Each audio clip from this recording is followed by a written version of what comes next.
Welcome to Detailer's Roadmap Cruise Control, helping you navigate the roadways of life, business, and everything in between. Hey guys, it's Kevin Davis from the Detailer's Roadmap Cruise Control podcast. This is episode number 12 with my good friend Rob Craven.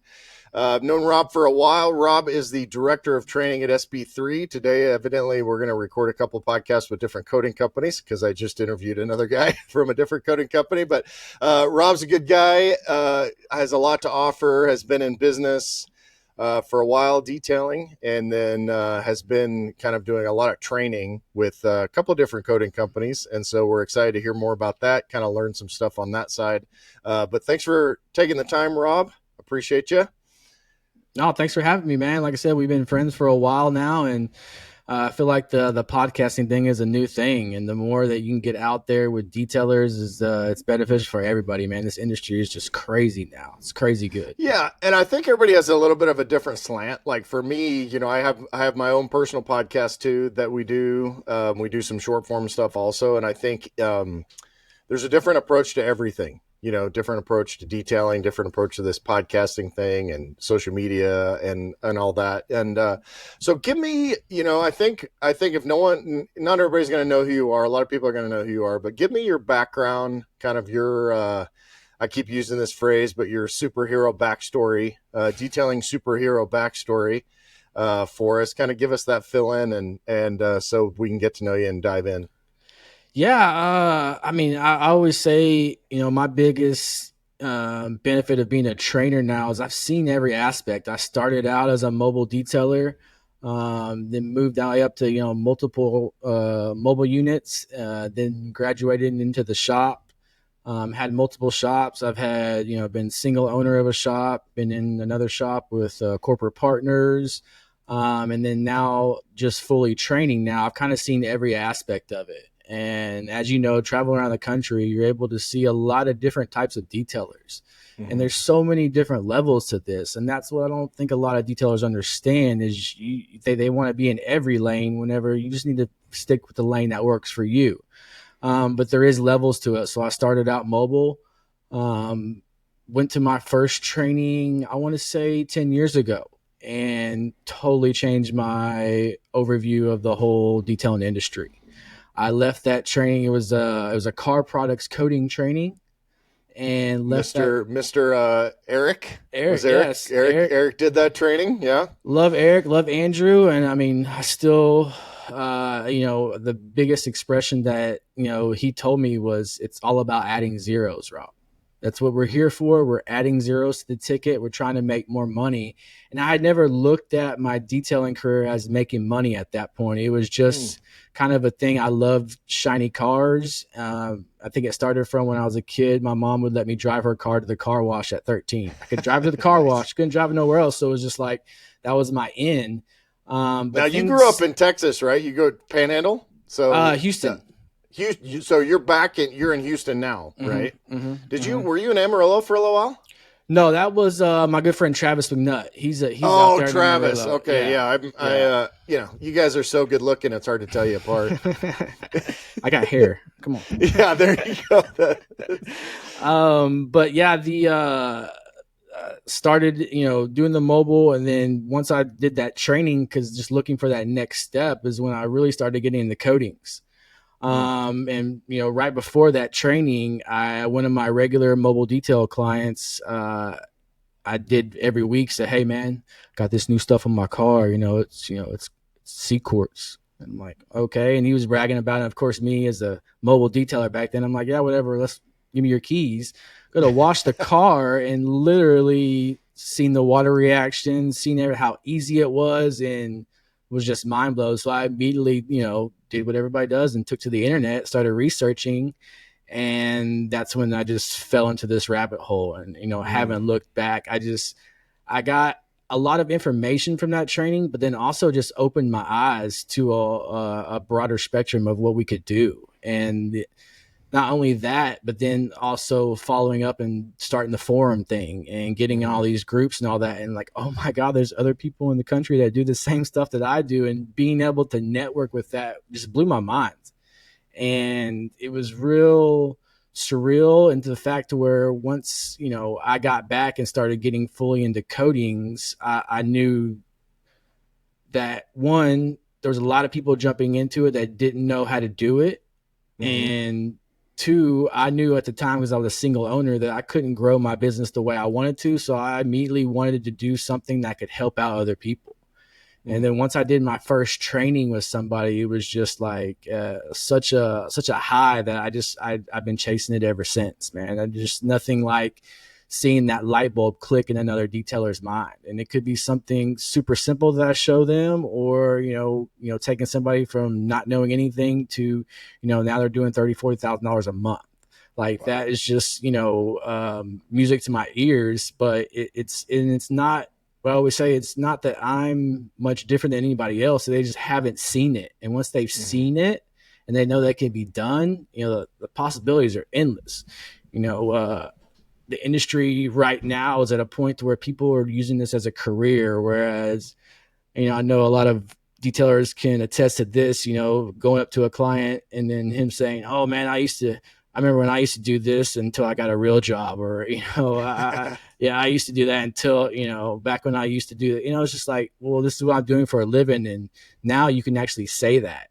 Yeah. And, it's just crazy how far it's come just from learning too. Again, I didn't know all this at once, but I just took every single piece of information that I gained from other detailers or seeing online and put it into my memory bank. As I tell detailers, like, you're going to hear all this stuff. You have to store it in your mind, because you never know when that's going to come.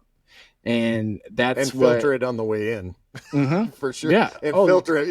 There's got to be a lot of filtering. There's so much crap coming in. 100%. Because, I've went out to trainings where guys have been open for 4 years and been doing things wrong for 4 years long, because that was what they initially heard. Hey, this is how you install this coating. And it's like, you're claying the car after you're done coating it now? Like, and they're like, they look at you with a straight face like, yeah.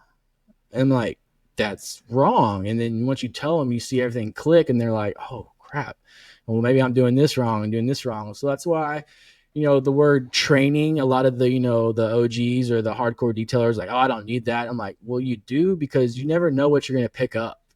I myself pick up stuff from other detailers, and that's where it's not just about, learning how to install a coating or learning how to paint correct a car. It's about, being efficient, running a business, like all these things you have to do now if you want to be, that full-time detailer.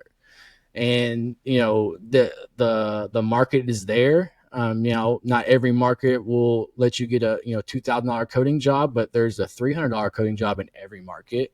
There's a, $800 coating job in every market. You just have to figure out where you fit in, and a lot of detailers get caught up in the full corrections and 5-year ceramic coatings, where that is a good package. But for talking the masses, you want that good one step and a 12-month coating, and keep that client coming back. And there's nothing wrong with that. I mean, does it look as sexy online if you're not posting Lamborghinis every day?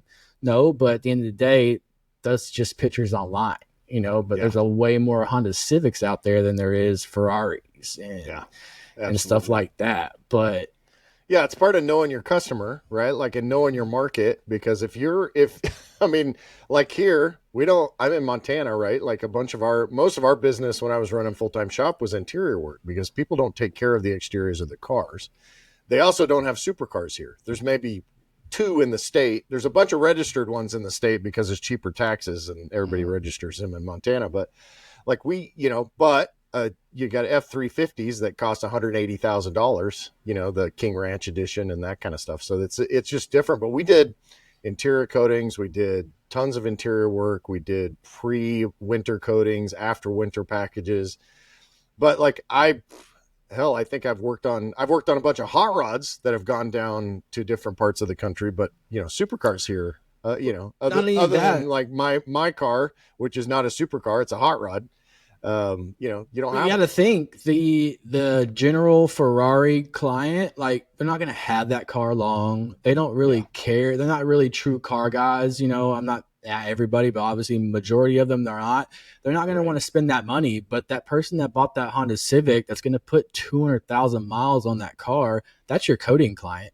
Yeah. And that's where, I initially, and again, when the industry first started getting going, it was hard to sell that to that Honda Civic client. But now that it's there and people know about it, oh, they're all about it, because I always use a reference of cell phones and beepers. Like, there's nothing wrong with a beeper, but a cell phone came out and it was a lot better. It's how I feel about coatings and wax. There's nothing wrong with wax, but coatings came along and they're a little bit better. But wax still has their place, just like beepers still have their place in some industries, but it's really being able to know that client, and then also not trying to get into the hype of doing just these awesome cars, because there's not too many of them on the road, like you said, but there's 1,000 Honda Civics out on the road every day. So what's funny is that those days where Honda Civics were an $18,000 car, those things are long gone. I mean, the average car now, they just announced it's like $42,000 or something is the average. So these are not like the days of everybody having cheap cars that they just throw away are gone. The people are keeping these cars for 8-10 years. I mean, I drive the wheels off our cars, any vehicle that we have. We keep, my Denali's got 270,000 miles on it, and we just now upgraded to a different vehicle. But there's these people want, you have to market to people that want to keep their cars for a long time. And that's most people now. It's not most people aren't doing a 12 to 24 month lease and then giving the car back. No, there's not. They're keeping that car. And then, going, not only just that initial, correction and coating that you're doing that car, but then the maintaining it as well. And that's where another area where a lot of detailers are just worried about the next new client, as opposed to taking care of the ones that I've already spent $1,500 with you. And I myself was a victim of that too, thinking, oh, they just spent all that money, they're not going to want to spend no more with me, where it was the opposite. I found they're so engulfed in it, and I educated them so well on it that now I become their guy. And not only their guy for their car, but whenever they're at the bar talking to their friends and their friend just bought a new car, hey man, you got to go see Rob. Like, this guy eats, drinks, and sleeps protecting vehicles. He's your man. And that's just kind of the vibe that I've been trying to put out in my local area. Is I want to be the car guy, whether, they're coming to me for a detail related question, or, hey Rob, I'm trying to find some new wheels. Do you happen to know where I can get some wheels? I use my network to then find them a wheel guy. Well, then I just, again, was in their mind again, and I just become known as that guy. And then the work's going to come back from the wheel guy. Your wheel guy does it the other way back, right? And that's how the world works. And I hate seeing other detailers hate on other detailers, or say this person sucks. They're like, hey man, we're all in this together. The better we all are as a whole, the better we all are. And you shouldn't have to badmouth somebody else to make yourself look good.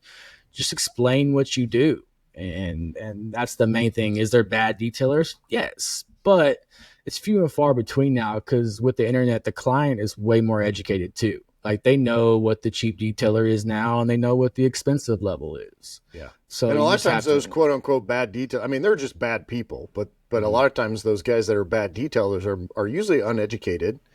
They need somebody to help them, to teach them, like yourself, in order to kind of, bring their skill level up. Sometimes they're just some bad business people out there, and bad detailers are part of it. But all, what do they say? The tide, it raises all ships, right? Yeah. So yeah, that's a big thing. And then also, it doesn't matter if you're the best detailer in the world. If you don't have every aspect of this industry down, you're not going to succeed. If you're not being able to have good client relations, good, turnarounds with the car, all these things add up, bedside manner with talking with the clients. It doesn't matter. You have to have every aspect. I always say, doing the actual, let's say, coding job is just 30% of the work. The other 30% is how to sell that job. Are you selling it the right way?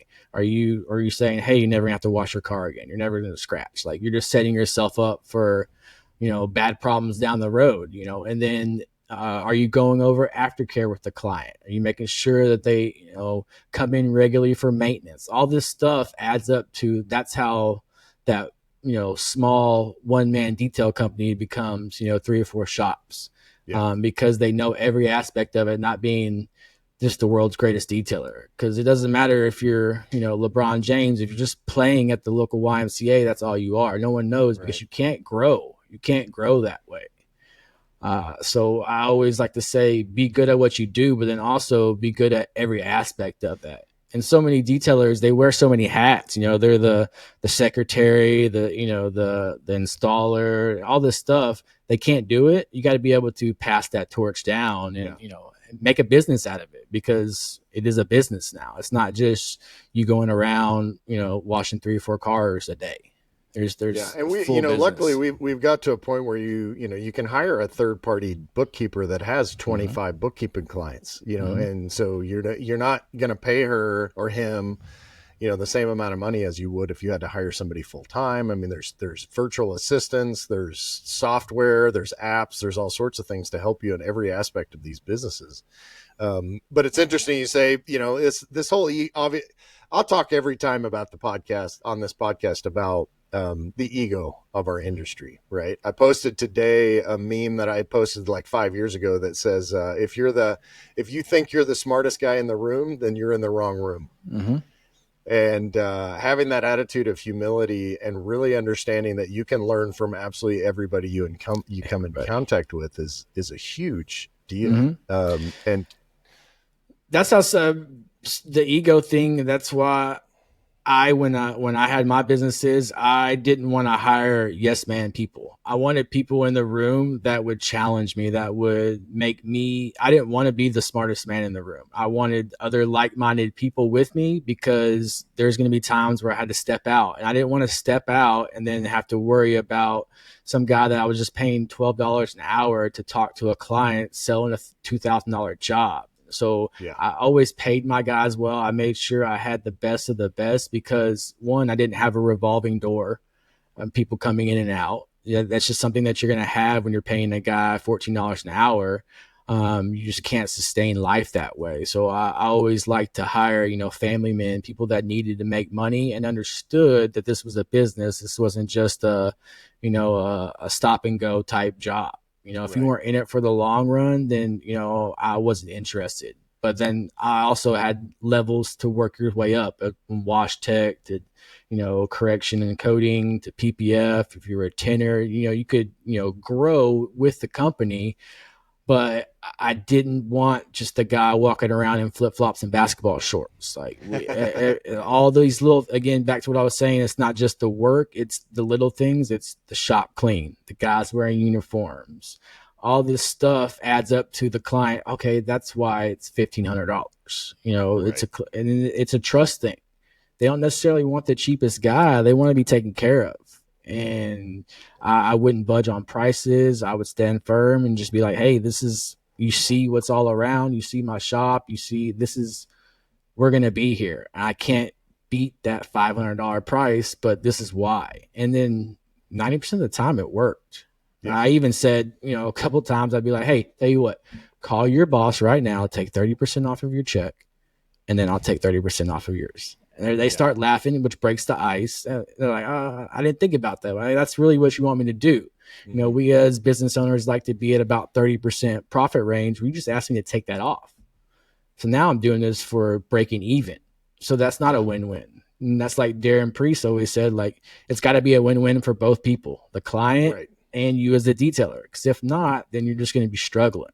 And another thing that I picked up from Jeremy Stevens is, don't discount sweat. There's a lot of sweat that comes in these corrections and coatings. Don't discount them. So many detailers, they will, because they're used to getting $300 for a car.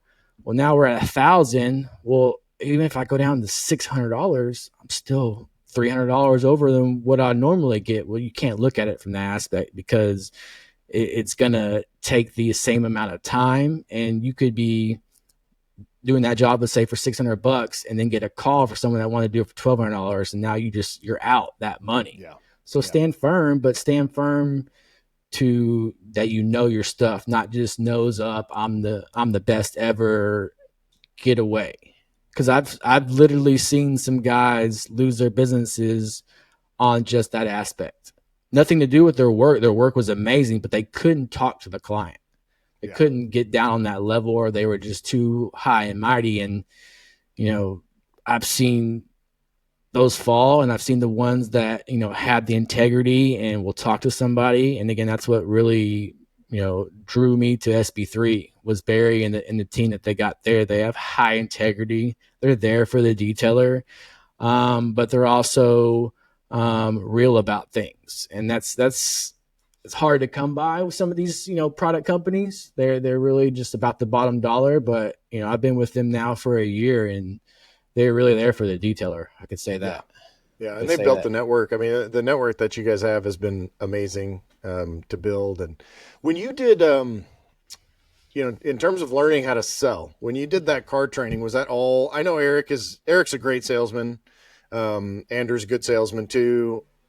Eric can literally talk. I mean, money just leaves your pocket when you have conversations with Eric somehow. But and Eric's you feel good about it too afterwards. Yeah, you do. You're like, wow, I'm glad I spent that money, even though I had no intention of spending any money. And Eric and he's one of my closest friends. I love the guy to death. But did you do sales training at that time? Like, what was your journey on learning how to sell? Because one of the things that you pointed out, and you alluded to this, but it's that lifetime customer value.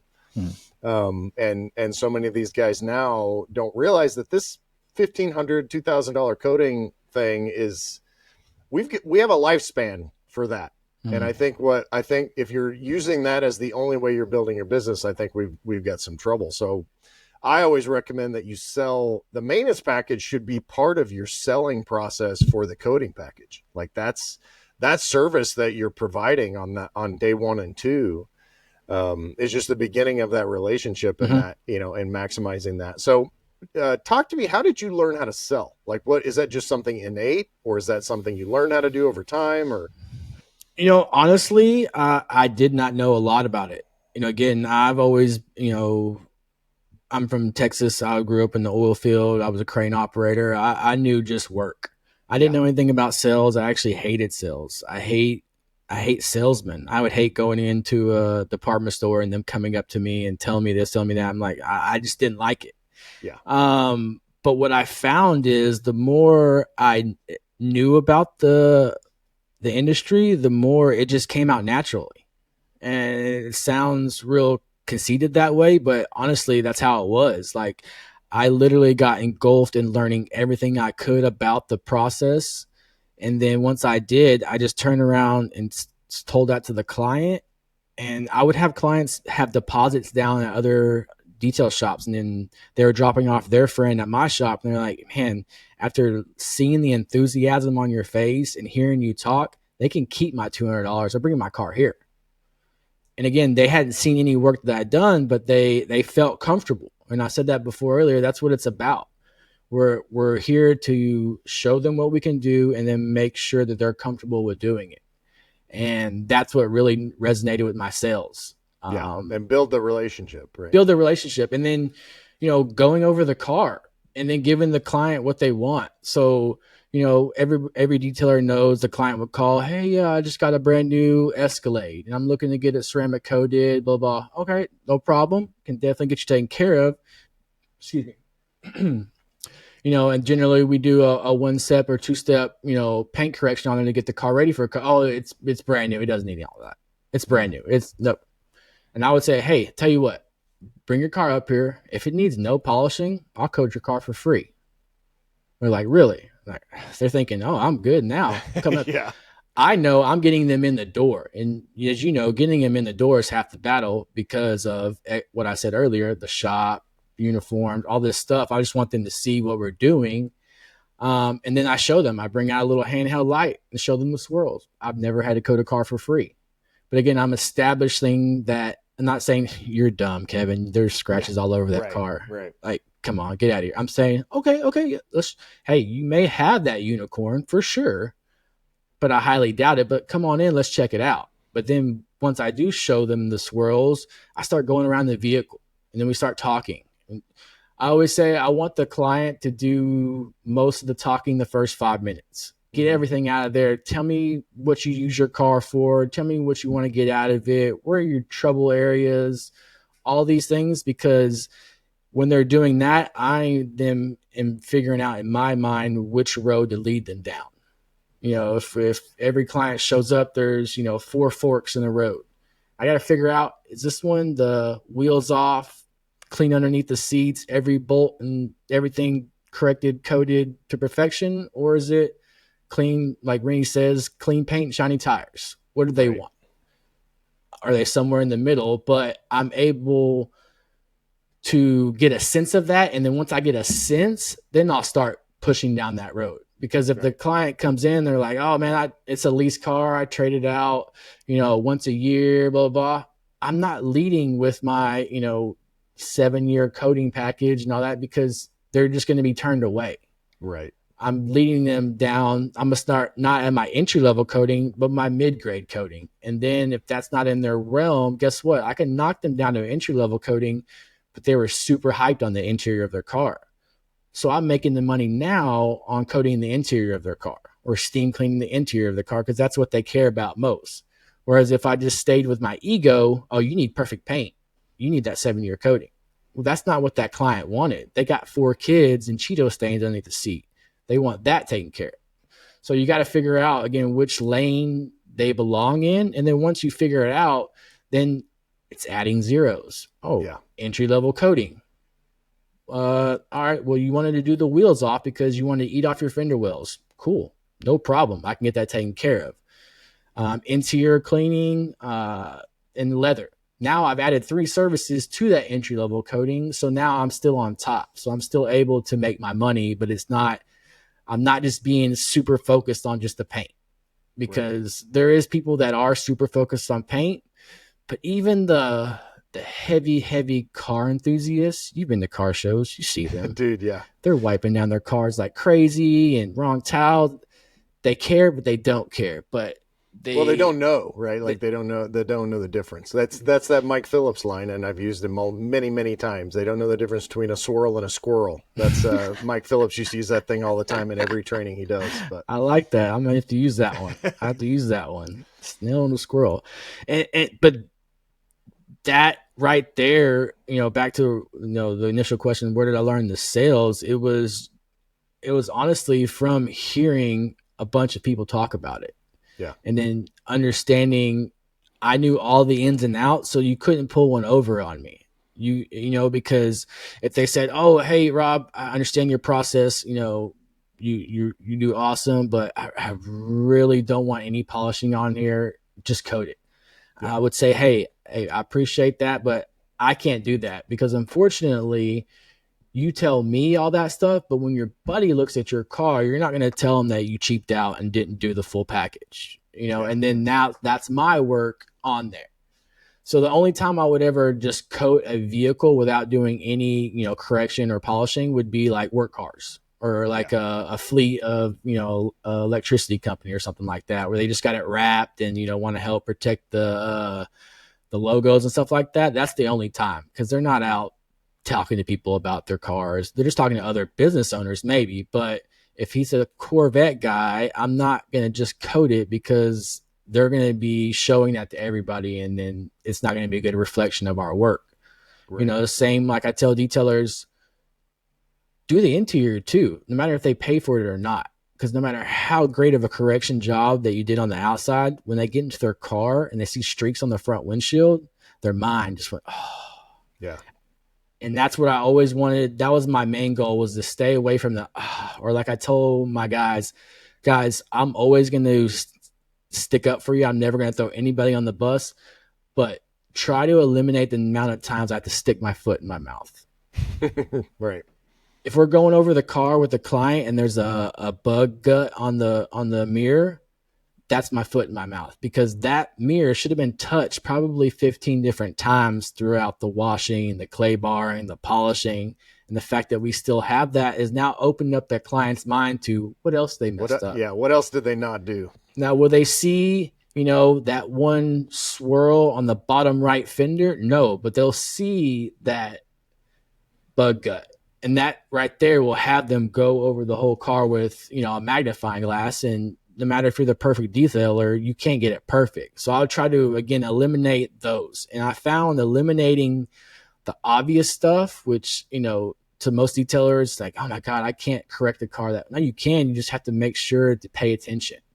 And there's so many little things where, I see detailers, polishing with the polisher way out here. You don't have the same amount of control as it is right here when it's way out there. So you're not going to get that consistent. Same thing with wiping. If I'm not right here where I'm wiping, or I'm over here, I may have a little moon that way where I may miss a spot, where if I'm right on it, I'm good. All these little nuances is what goes into your detailer's Rolodex that you now have ammo for. Yeah. And all these little, things on your tool belt will help you sell that car. Hey, I like tool belts. Yeah, I bet you do. I just had your tool belt on the other day, actually. I was out doing a detail. I was actually doing a correction and coating in the middle of someone's driveway with about 85 degrees outside in humid Texas. You definitely want to be as fast as possible when you're doing that crap in Houston, Texas. That's nasty. As fast as possible.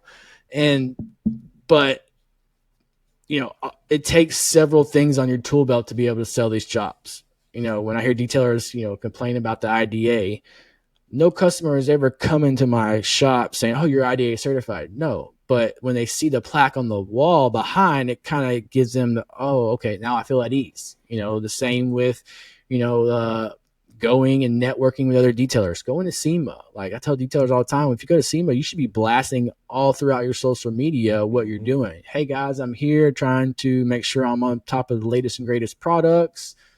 Talking with other detailers, like all that stuff helps build that persona in your client's mind. Like, this dude cares. Yeah. And also it's super fun too. So it's a win-win all the way around.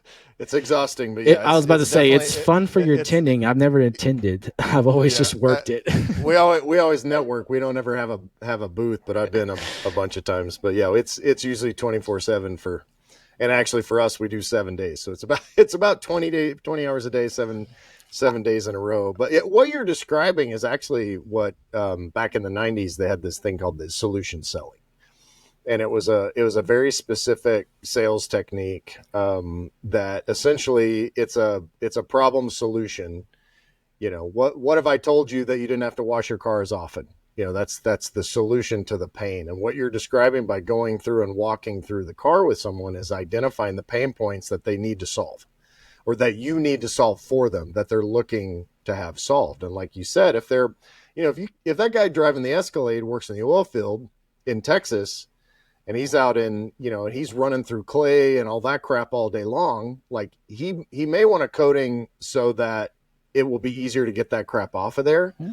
But he probably also sits in that Escalade 7 or 8 hours a day, 10 hours a day, if he's a foreman or going to different wells and all that. So like, that's where that interior work comes in. And I like your idea of including, go ahead and doing the interior. I mean, at least basic stuff. I used to flip cars. So buy them, fix them, sell them. And when I didn't do a lot of interior work in these things because the margins are pretty low, but always did the front seat, the steering wheel, the glass, windshield glass, the headliner, and the the visors, to make sure there wasn't anything on that, because that would make the guy that's looking at the car think that the car was worth less than I was trying to get for it. And doing those interior things. And if you're going to do that, and this is part of your process, and this is part of knowing your numbers, is make sure if that takes you a half hour to do a basic, then make sure that $50 is built in to every package you offer. Like you're not doing it if you're doing it for free, you're screwing up. You have to make sure that you still have margin on that. Right.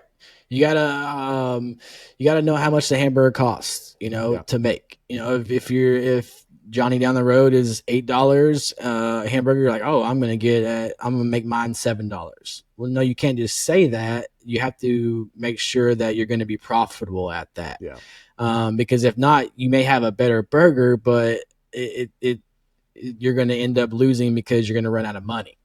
And that's a big key. And, where I say, the interior is an upsell, it's also in my back pocket as a bargaining tool, where I would never take money off. I'll add a service. So hey, tell you what, I know you're on the fence about this $1,500 coating. Tell you what, go ahead and book it this week. I'll throw in the interior on your leather seats. Again, I'm not discounting sweat. I'm discounting it's a brand new car. All I have to do is prep the leather seats and put probably $10 worth of coating on there.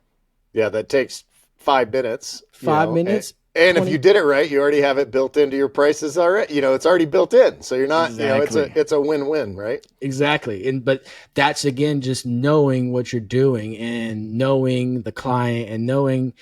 I always feel whenever someone calls and they're inquiring about a coating job, I have a number in my mind on where I want to get them. Mm-hmm. Again, listening to them talk and run through everything. All right, Rob, this one's probably around $1,000. Let's see how we can work a package around $1,000. Oh, this guy's really into it. He probably is going to want something more. I know where they're at, but if you don't let them talk or you don't, figure out which client they are, you're going to leave money on the table or lose a client.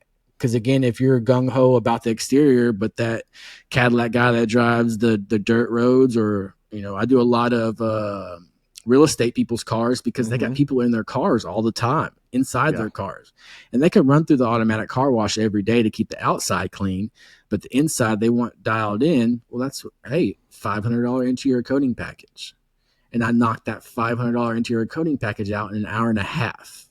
That's $500 profit.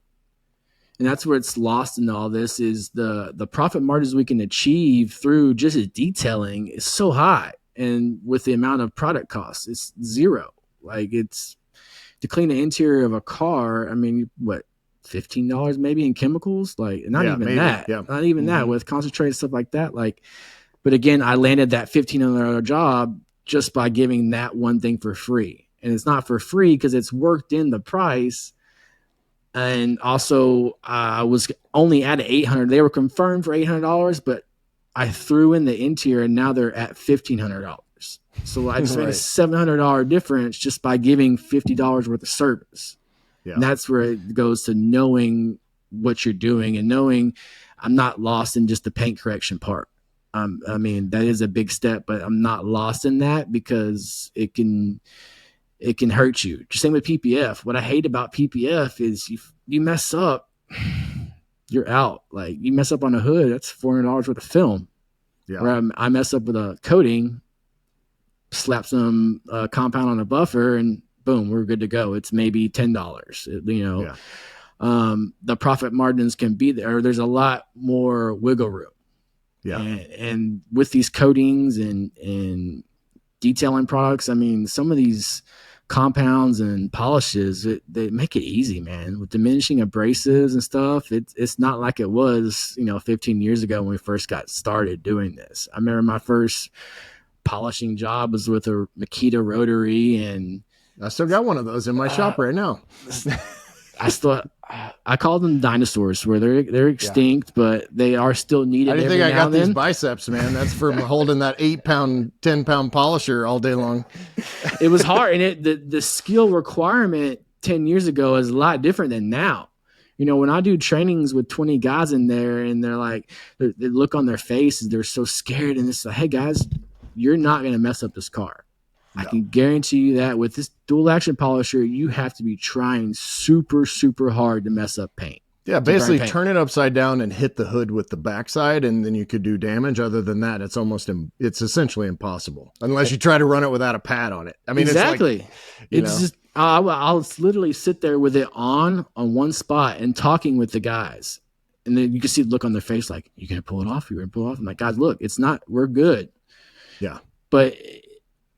Not to say that rotary guy isn't as good. I mean, it took skill to finish down with a rotary. It doesn't take a lot of skill with a Roops 21 in today's products. It really, I'm a firm believer in that. It takes a little bit more to be consistent. And that's where I feel it separates the detailers from, oh, your one panel looks good, but look at that swirl, randomness. I want a full car, no swirl. And that's how you can tell the real detailers or the ones that just run through it real easily.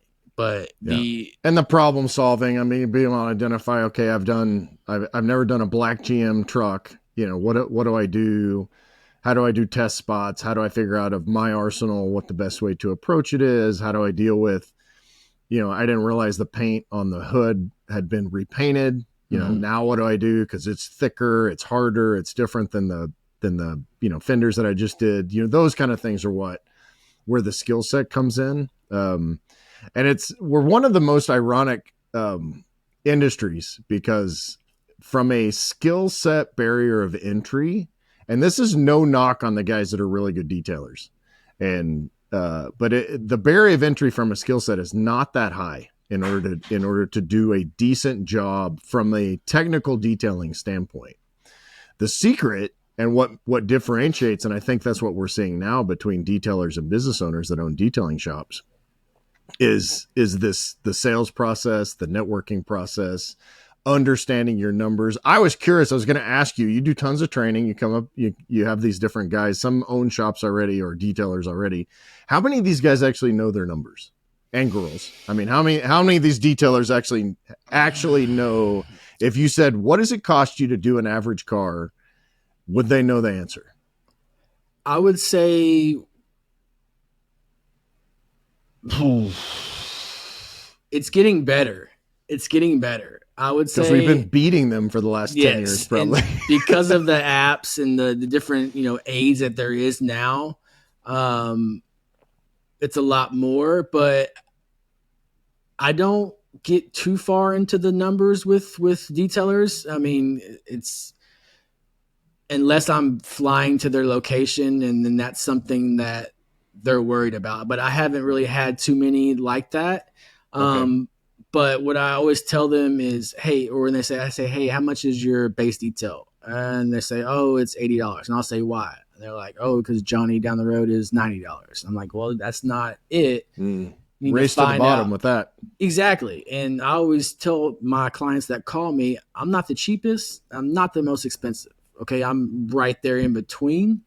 But I would say, if I had to put a number on it, I would say, about half the people know now that they have to get these numbers down, and the other half don't. Which is I think that's about right. I think that's probably with our industry. I think it would, 5 years ago it was probably 25%. Mm-hmm.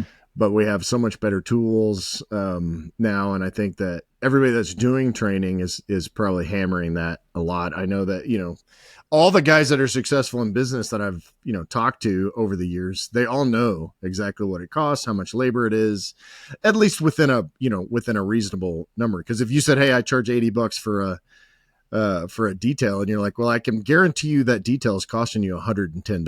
Mm-hmm. So you're losing $30. Why don't you go work at McDonald's? You'd actually make more money. Or if they're like, oh, Kevin, yeah, I'm $15 off. What's the big deal? It's like, yeah, it's 15. But if, let's say you do 100 cars this year, 15 times 100, now we're talking money. Yeah. And that's vacation money, as I always like to say. Like, you're just cutting away your vacation for the end of the year, or you're giving your employees a Christmas bonus. Like, all these things add up to more money. And that's something that nobody really likes to talk about, is making more money. It's kind of like a thing where it's like, that's what we're all here for. We love cars, but we're here to make money. I hate hearing, this, what I've done for this industry, blah, blah, blah. Like, the industry doesn't care about you. I'll tell you that right now. They don't.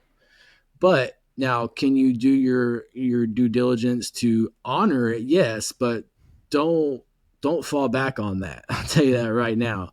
It's the industry as a whole is growing, but you have to know your numbers if you want to be able to get up to the next level, because there's nothing wrong with just doing basic washes. Again, there's a level to everybody, but we should all want to progress, and you're not going to be able to progress if you're not staying on top of those numbers. And not to say that you have to do it, but you have to have somebody else to do it as well. But you ought to know it as a business owner, whether or not someone else is gathering that stuff, because if we hammer a lot that there's a difference between your average detailer and a business owner that, happens to be in detailing. Because you could take that same guy or girl or woman, I don't know what the appropriate way you say that is. You take the average detailer who's actually a business owner that's doing detailing. You could put them in almost any service related business, And with enough education in that business to know the nuances, they could have success in that other business. If that's not you, and you're more of a technician, more of a single operator, that's fine. Not everybody needs to have 4 shops. Not everybody needs to have that progression.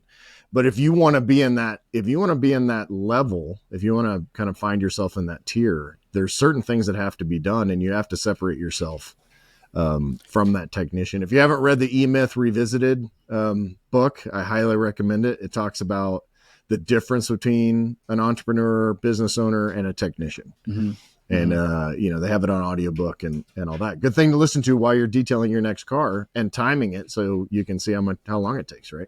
Yeah. And also, not to say that business owner say that business owner just likes being a tech. That's fine. Yeah. You can be a tech. There's nothing wrong with that. You need to put somebody in that place of sales.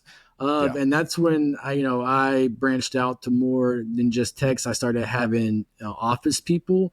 Is when, again, my mind kind of, this is a business. And then that also translates to the customers that walk in. They don't just see you, are you right there? Somebody greets them at the door. Then you have your sales guy, and all this stuff adds in. When I first hired my first sales guy is when I started to then see that, hey, there's other people can do good for my business like I am. And because I love hands-on stuff. That's how I am. I'm a big, I like, my favorite part is deconning cars. Like I could do that all day long. But I was only able to do that because somebody else was doing sales. Because no matter how awesome you are at sales, if you're grinding away on a car and then someone calls, you're like, yeah, how's it going? Yeah, we do coatings. Yeah, I can get, I don't know, call back. Your mindset isn't there. Whereas if my only mindset was sell, then I'm cool, I'm calm. Hey, how's it going? Like that just cheerfulness resonates with the client, but the everyday detailer that's wearing so many hats, they don't see that their attitude's a little different when they're in the hustle and bustle of it. You have to be able to give those hats to other people. Yeah, and it's hard to do. And as a single operator, there's ways to deal with this without going out and hiring 3 people, right? Like, first of all, you have to make sure you can pay for those people. And it's this cycle. You need to make sure you have a certain number of months ahead of time of that salary before you can go out and hire them. But if you're a single operator, you can just block out time to wear that hat. You can't wear the sales guy hat and the vacuum and be vacuum a car, with your AirPods in trying to take sales calls or make sales calls. You would have to dedicate Wednesday afternoons. We don't take appointments, and all the cars need to be done so that I can actually sit down and do these different aspects. And then maybe it's 3 afternoons a week, whatever that takes. And I think the mistake a lot of people make would be, well, I can't do that because I'll lose money. I'll go out of business. Well, the opportunity cost, most people don't understand what opportunity cost is. You're losing money by not doing it. And I think a lot of people don't realize that. Yeah. Like my good buddy, Adam Cote always said, you got to put on that doctor's coat, that trench coat. You got to step out of you detailing and say, all right, now I'm a business owner. I'm gonna put on my suit. And, and even when he was first starting, he said he taped off a little square in his in this little area that he worked. And whenever he was inside that square, he was the boss. When he was outside that square, he was just the tech. But it's like he put on an invisible jacket. It's a mindset thing that it says, hey, I'm out of tech mode. I'm into selling mode. And that's where, like you said, you don't need to have these people, but you have to be able to turn it off and turn it on when needed. I know some detailers that will go to the shop at 4 a.m, bang out on cars until 9 when the phones start ringing and all that. And they're not working on cars no more that day. Right. They're just doing sales and all that. And to some detailers, then be like, oh, well, they're going to miss out on this. And no, they're not, because you have to be able to have that break, or to have that, again, mindset break, separation, whatever you want to call it, to handle every aspect until you can afford to hire someone full time with that. Yeah. Which is super, super hard too in general because of the niche industry that we're in. It's not like you can just hire a random sales guy, because you really have to know this stuff ins and outs. And then that's how I hated sales. I love sales now. I love it. Yeah. I love talking to, you give me a middle-aged to older gentleman, I'm like 99% success rate, because that client wants, one, they want to make sure you know what you're talking about. Two, they want to be taken care of, and they just want you to be honest with them. And I'm not, doing any parlor tricks. I'm not doing anything. I'm just educating on stuff I already know. That's why, like, I hate the young car guy. Like, I don't have time for I don't have the patience, I guess, for that. Especially if they didn't pay for the car that they're driving. That's the, and that's part of that story, right? Like, and don't be afraid. I just talked to my last guest about this. Like, you can't be afraid to fire somebody ahead of time. There are people that are your ideal customer, and I beat the crap out of this concept, but there are people that are your customer and people that aren't. I've been talking about this since like 2012 over and over and over again. But like, if that guy comes in, or if he calls and you can say, well, what do you drive? Well, I drive I'm a student and I drive a, Carrera, I drive a GT3 RS. And you're like, this is going to be someone I probably don't want to be, not necessarily, but like your radar should go up. So when they come Red in, flags. You can evaluate whether or not that's someone you actually want to have. Just because it's a cool car does not mean it's a cool customer.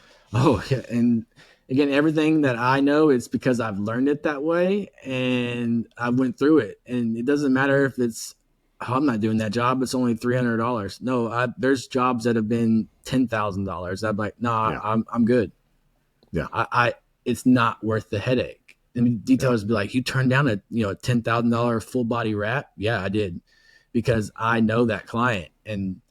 Or even whenever they say, hey man, that's kind of expensive. I'm like, yeah, it's not really just for the initial thing that you're paying for. You're paying for the next 6 months of you calling me or showing up for when you come up for a little edge lifted up, when we wash your car and do all that. I'm not going to charge you. It's kind of built in. And I kind of say that, laughingly, like, and then also you're paying for my struggles I'm going to deal with over the phone with you. I call that the a-hole tax is what I've always called that. That's the tax for you. The tax for you being a pain in my ass. Yeah. And there are people that I've dealt with over the years and I've been in multiple industries, but like I've dealt with clients like that because I know they'll pay for it. So it kind of in my mind, and there's a continuum there, but I have had clients to where I'll keep them around because I know that they pay extra. I charge them a lot of money to put up with them, but that's my choice to do. I'm older now. I did that in my 20s and 30s. There's no freaking way I'd do it right now because I'm old and crotchety, but I mean, I've had clients crawling under cars, searching with magnifying, like there's people out there that get really into it. And then that's where I always say it's not worth it. It's really not at that point, because you're never going to make that client happy. But and they can't afford it in order for you to do enough work to make them happy. That's exactly the point. Not all of us are David Fermani and those guys that actually, have these one-off cars that they spend, 150 hours on a car. Right. But they have clients that, and not to say those clients are a pain in the butt, but like most detailers don't spend that kind of time or get that kind of money to make that possible. Right, because again, it's not just the work David's putting on these cars; it's the client relations that he has with these people. Yeah. To deal with that type of person, and that's something that I again, talking with the client, I kind of know where they're at, and I would tailor the way I talk to them that way. If I was talking to somebody my age that was real loosey goosey, I'd be loosey goosey. If I was talking to a businessman, I'd do the same thing, again, making them feel comfortable, but also not just being this hoity-toity detailer. And that's where I mean, if we could take the ego out of this industry, it would be so much more enjoyable, first of all, and profitable. We'd sell more. And I think if we could get rid of a lot of that, because there's a big skill in doing what you're talking about. Maybe it's a Texas thing. I grew up in Texas also, but it's that chameleon aspect of being able to talk to, the roughneck versus the CEO of the oil company, right? Like you should be able to talk to both of those guys and understand their needs. And if that's not a skill you have, you can learn those skills. But if it's something like you have freaking social anxiety issues and that kind of thing, you need to hire somebody to help you sell that. Yeah. And not to say, oh, you can't be a business owner, so you have social anxiety. No, but you need to put the people in place to be able to do that. But don't expect the guy making $10 an hour to have that same enthusiasm. Right. But another thing real quick that I saw throughout my years of training is it was always the owner by himself or the owner with, a couple techs, and never had that strong help. And I never had that Robin or someone to grow the business. That is changing a little bit. I'm starting to see, but I wish instead of detailers hating on other detailers, like teaming up, helping each other out. Like there's multiple people in Houston that, hey man, I'm busy. I'm booked up this week. Can you get this car in? Oh yeah. Said vice versa. Hey man, I'm a little slow this week. You got anything spilled over? They would come to my shop and work. And people were like, why would you do that? Because it helps me. I'm pushing cars out the door, helping them. And then guess what? Whenever I need help, they're going to help me too. But if I'm like, oh, that guy, Kevin over there, Kevin sucks. I'm way better than Kevin. No, it helps. Rising tides helps, all people. And is there some people that you don't want to work with? 1,000%. But there is people in your area that you do want to work with and network. And especially if you're in a bigger area, dude, Houston, even if you take a small percentage of the cars that are on the road to say that they're eligible, quote unquote, for detail services, you're still talking about hundreds of thousands of cars. How many people are in Houston? 4 or 5 million? I don't even know what the population of it's a huge city, and not everybody lives in those cities, of course. But if you're in an area like that, then that networking becomes so important and so much easier than anywhere else. Mm-hmm. Mm-hmm. So that's definitely something that we want to do. So reach out to those. So as far as like training, you're doing specific coding training, obviously for SB3, but do you go through basic? Are you going through basic stuff? This is actually something that we had a meeting a couple weeks ago in Florida. We're dropping the word training. I saw that. By the way, I just need to tell you, I do not approve of Rob's footwear. We'll just put that out publicly that he wears Crocs, and had to second. Yeah, I know he's wearing them right now. I did an article. We were once. by the pool, man. We were by the pool. You have yellow ones. You went out to dinner in those things. Like I once wrote an article comparing minivans and Crocs because they both, and I'm going to piss off a lot of people, but they both established that you've pretty well given up on life. They're utilitarian, but that doesn't mean you should have them. In my defense, I have been a Croc wearer for 20 years now. I used to buy these at the Hallmark store in the little end cap. Was where you had to get them. And what pisses me off is like back then everybody was hating on them. Everybody. And now I see everybody wearing them. I'm like, oh, now they're cool now, huh? But I've been a consistent hater. Just like with minivans, there are lots of other vehicles out there. If you drive a minivan, I get the utilitarian side of that. But anyway, I interrupted. You're in Florida doing a training. Yeah, we're trying to get away from the word training because one, most of the industry knows how to install a coating by this point, and two, people are kind of thrown off by that word training. I don't need to be trained, but it's a workshop. Okay. We're doing workshops, and there's no industry out there that doesn't improve every year. If you work for Verizon, you're going to multiple workshops on, how to talk to a client on this, or, hey, this new cell phone's coming out. This is, again, being engulfed in what you're doing to then translate that into when you talk to your clients, you sound like the expert. Yeah, because it's continuing education. Almost every industry has CECs, continuing education. If you're a physician, you're a nurse, you have to do CECs, which are continuing education credits. And, just having that ongoing continuing education and going to workshops is a way to do it. And I've always like, why is this not in detailing? Why can't we not? Why is it so, maybe it's back to what you said, the ego thing, but I've seen, you saw it online. Oh, that's just a paper certificate, blah, blah, blah. I don't need that piece of paper. No, you don't need it. But again, I've seen, detailers have been doing it for 20 years, come to a training like, damn, Rob, I've never thought of it like that. And that the ones that come to training that have been through them before, they're the ones that are succeeding because you pick up all these little things that help you out. But to get rid of the stigmatism by it, we're going to try to do like workshops. And again, we focus whenever I go do a specific training, say we're doing a group training, obviously a group training is going to be more, we're doing this at 11 o'clock, this at 12 o'clock, lunch, blah, blah. But if we're talking one-on-one, I literally tailor that to that detailer. So I'm in their shop. I'm saying, hey, why are your towels over there when you're working way over here? Like you're adding in 3 minutes every time, over the years, it's going to cause you more time. Hey, they're having problems marketing. I'll go out to 3 or 4 performance shops around them. I'll go drum up some business for them. Again, detailed training is part training, part cheerleader. Hey buddy, you can do this, and the networking aspect is huge, of course. 100%. And not just learning from me, the trainer, but the 5 guys that are here with you as well. Y'all are talking during lunch, or going, oh man, I didn't even think about that. Oh yeah, cool.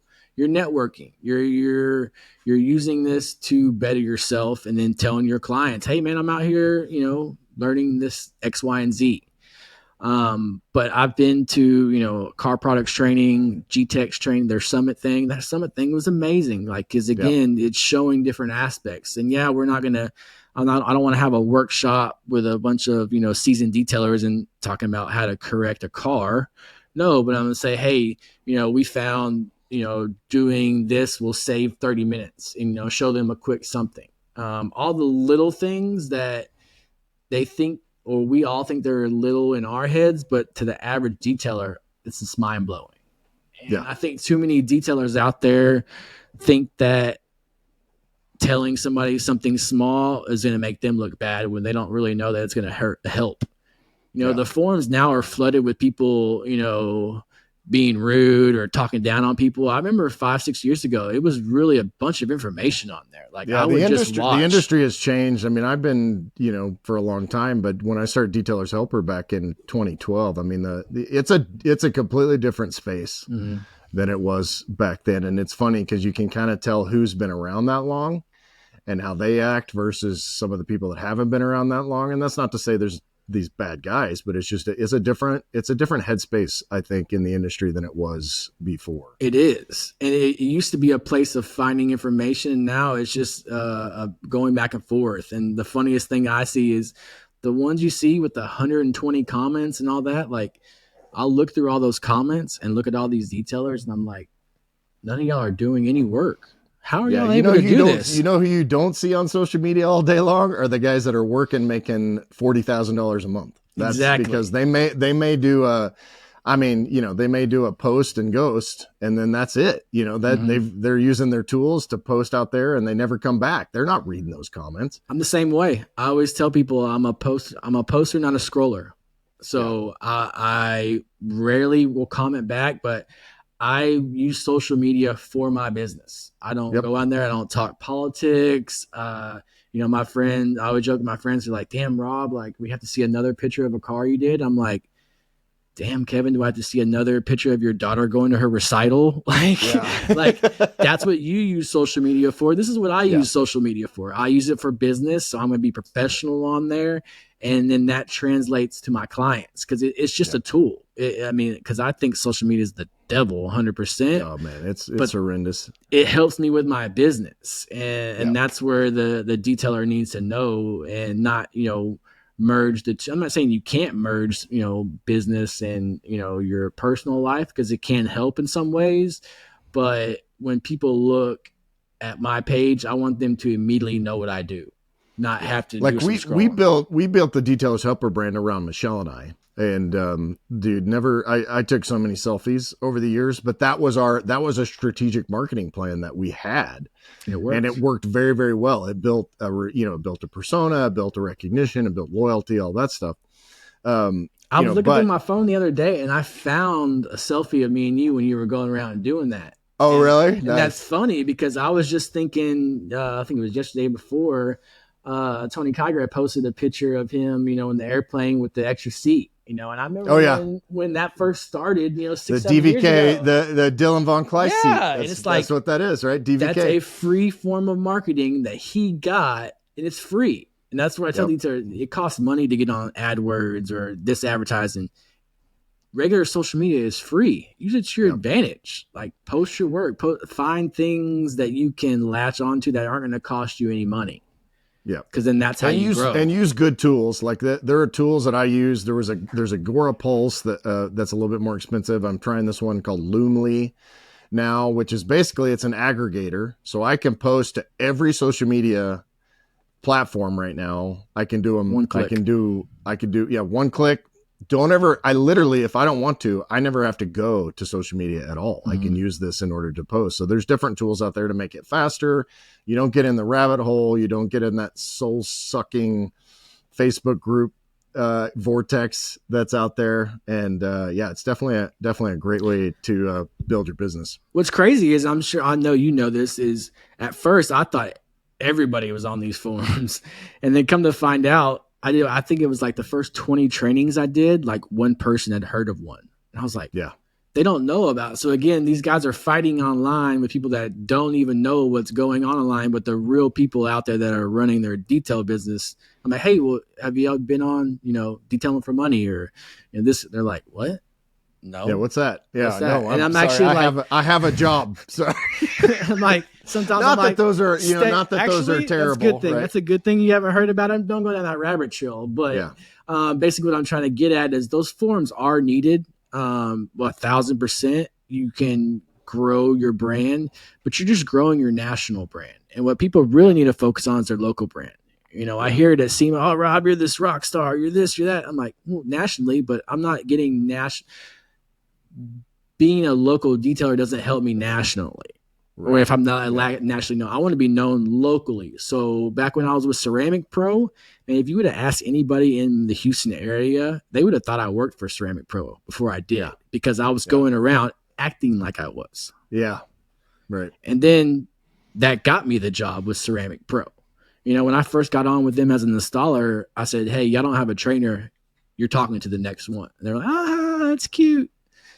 And it did, because again, I had that persona and I sticked with it. And then again, people just, before I knew it, that national brand then pushed me into talking to detailers more. And that's where, I have to be on social media now, because my audience is the national detailers. Like I don't have a shop anymore in Houston. So I'm not worried about the everyday details. I'll do 1 or 2 a month, maybe, just on my clients that I've had for, 15 years that just love throwing money. Even when I had my own shop with 3-4 guys, they would want me to work on it. Yeah. Like, hey, my guys do the same work, blah, blah. They would spend $500 extra just for me to personally work on it. Yeah. Because I developed a relationship with them. It's not that my guys That's a trust thing, right? It's a trust thing. And that's all you want as a business owner. Yeah. And in my opinion, at least. But the money is there for now for detailers, 1,000%, but you have to know more than just a breakdown of your detailing stuff. I really believe that. And the ones that you see out there that are super successful, they have that down. But you're not going to see them online in the comments.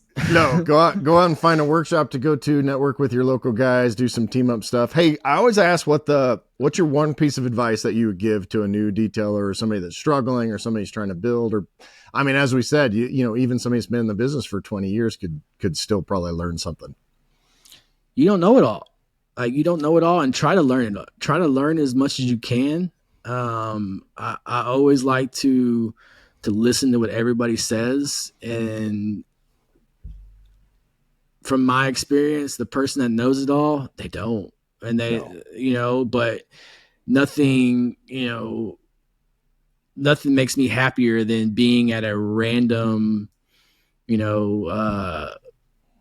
detail conference or whatever, and then just hear something that just changes my mind on something. So just have an open mind, and that's all that's what's going to take you to the next step. And so many detailers are ego driven, or I don't need to know that, or I know more than him. Who's I'm this the best Rob in guy? my town. I'm the best in the state. This guy doesn't know anything. You know, all that. I've been doing it for 20 years. He's been doing it for 5 years, blah, blah, blah. Like I don't get lost in any of that, but I also, never beat my chest or never, hey, this coating is better than any other one. Every other one sucks. No, there's great coatings out there. There's Nike, Reebok, even when I was a Ceramic Pro, SB3, it's whatever relationship you have, with a detailer. Right. Because, 5-10 years ago, there was only a couple to choose from. You turn around every SEMA and there's 3 other coating companies out there now. So it's really on the relationship that you have. And so if I could say, one thing for detailers to do is just keep that open mind and, network as much as you can, because that's going to help push you to the next level, in my opinion. 100%. Well, how do we find you? We want to learn more about you. You reach out. Rob Craven on Facebook, Instagram, that detail guy, Rob. Obviously you can find me in all the SB3 forums. We're doing a lot with SB3 over the next year on really getting out there. We're growing. And so we're going to start having more trainings, more group trainings, because those can be, more cost effective for detailers. Yeah. I'm a realist. It's hard. It's hard to spend, $600-700 to go to a training. So we like to do these group trainings where we can get that cost down to about $300. Yeah. But don't look at the money aspect of it, because your business is going to grow more than what $300 is going to do. Even all ROI, return on investment. Yeah. Even just having me coming out to an individual training for $2,000 that you could sell a $1,500 job. So you're getting $500 worth of training for free. It's just, there's so many aspects that you're overlooking. So we at SB3 now want to have as many workshops as we can. We brought on 3 other new trainers, and we're really gonna, try to help these detailers out, because, there's lots of good coatings out there, but we want to be the one that helps you out. We want to be the ones that are here, not just selling the product, but putting the product on and aftercare. I mean, I talked to a guy for 30 minutes before I got on the phone with you, just about his next step in his detail business. We didn't even talk about coatings. Yeah. So that's where, back to what I said, we're not calling them trainings, we're calling them workshops. We want to be there to help you, obviously, with the coating, but coatings are pretty easy to install, in my opinion. Like, yeah, they're not that hard. I mean, as long as you don't wipe them on and leave them for 3 days, it's not that difficult for sure. It's not any of them. It's not. But learning the books, learning the, the breakdown of, cost and all that is hard. So, yeah. And we just want to open up another eye to that. And like I said, I'm super thankful for SB3 bringing me on, and it's been nothing but fun and success, to be honest. Like I love seeing this brand grow, for sure. That's awesome. Well, I probably won't see you again until SEMA, so I appreciate you taking the time. And I'll come bug you in the booth, I'm sure. Definitely gonna get that selfie. That's right. All right, buddy. Have a good day. All right, take it easy, man. Get your one-stop success solution at detailersroadmap.com today.